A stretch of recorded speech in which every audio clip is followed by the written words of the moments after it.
ಪಿತೂರಿಯಲ್ಲಿ ಒಂದು ಪಾತ್ರಧಾರರಾಗಿದ್ದಾರೆ ಅಂತಕ್ಕಂಥದ್ದು ಇವತ್ತು ನಮ್ಮೆಲ್ಲರಲ್ಲೂ ಕೂಡ ಇವತ್ತು ಅನುಮಾನ ಕಾಡ್ತಾ ಇದೆ. ರಾಜ್ಯದ ಜನತೆಯಲ್ಲೂ ಕೂಡ ಅನುಮಾನ ಕಾಡ್ತಾ ಇದೆ. ಆ ನಿಟ್ಟಿನಲ್ಲಿ ಇವತ್ತು ಸಾಕಷ್ಟು ಇಂಟರ್ನ್ಯಾಷನಲ್ ಫಂಡಿಂಗು ಕೂಡ ಇವತ್ತು ಈ ಒಂದು ಪಿತೂರಿಗೆ ಒಂದು ಕೈವಾಡ ಇರತಕ್ಕಂಥ ಹಿನ್ನೆಲೆಯಲ್ಲಿ ನಾವೆಲ್ಲರೂ ಕೂಡ ಆಗ್ರಹಿಸ್ತಕ್ಕಂಥದ್ದು ಒಟ್ಟಾರೆಯಾಗಿ ಕೇಂದ್ರ ಸರ್ಕಾರದ ತನಿಖಾ ಸಂಸ್ಥೆ ನ್ಯಾಷನಲ್ ಇನ್ವೆಸ್ಟಿಗೇಷನ್ ಏಜೆನ್ಸಿ ಇಲ್ಲಿ ಈ ಒಂದು ತನಿಖೆಯನ್ನು ಕೈಗೆತ್ಕೊಳ್ಬೇಕು ಅಂತಕ್ಕಂಥದ್ದನ್ನ ಈ ಸಂದರ್ಭದಲ್ಲಿ ಜನತಾದಳ ಪಕ್ಷದ ವತಿಯಿಂದ ಧರ್ಮಸ್ಥಳದ ಭಕ್ತಾದಿಗಳಾಗಿ ನಾವೆಲ್ಲರೂ ಕೂಡ ಆಗ್ರಹಿಸ್ತೇವೆ.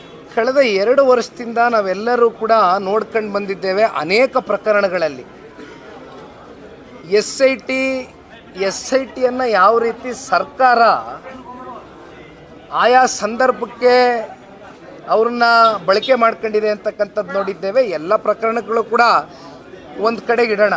ಆದರೆ ಧರ್ಮಸ್ಥಳದ ವಿಚಾರದಲ್ಲಿ ತರಾತುರಿಯಲ್ಲಿ ಯಾವುದೋ ಇಬ್ಬ ವ್ಯಕ್ತಿಗಳು ಬಂದು ದೂರು ಕೊಟ್ಟಂಥ ಸಂದರ್ಭದಲ್ಲಿ ಆ ವ್ಯಕ್ತಿ ಯಾತಕ್ಕೋಸ್ಕರ ದೂರು ಕೊಟ್ಟರು ಅಂಥದ್ದು ಪ್ರತಿಯೊಬ್ಬರಲ್ಲೂ ಕೂಡ ಒಂದು ಪ್ರಶ್ನೆ ಕಾಡ್ತಾ ಇದೆ. ಏಕೆಂದರೆ ಸರ್ ಇಲ್ಲಿ ಈ ಯೂಟ್ಯೂಬ್ ಚಾನಲ್ ಅವರು ಕೆಲವೊಂದಷ್ಟು ಯೂಟ್ಯೂಬ್ ವ್ಯಕ್ತಿಗಳನ್ನ ಎಲ್ಲ ಅಂತ ಹೇಳಲಿಕ್ಕೆ ಹೋಗೋದಿಲ್ಲ, ಎಪಿಸೋಡಲ್ಲಿ ಯಾರ್ಯಾರು ಇನ್ವಾಲ್ವ್ ಆಗಿದ್ರು ಅವರೆಲ್ಲರೂ ಕೂಡ ಇವತ್ತು ರಾಜಾರೋಷವಾಗಿ ಇನ್ನೂ ಓಡಾಡ್ತಾ ಇದ್ದಾರೆ.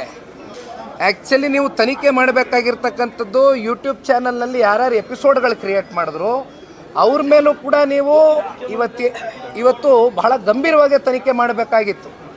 SIT ರಚನೆ ಮಾಡಿದ್ರಿಂದ ಎಳ್ಳಷ್ಟು ಕೂಡ ಸತ್ಯ ಇಲ್ಲಿವರೆಗೂ ಹೊರಗೆ ಬರಲಿಕ್ಕಾಗಿಲ್ಲ.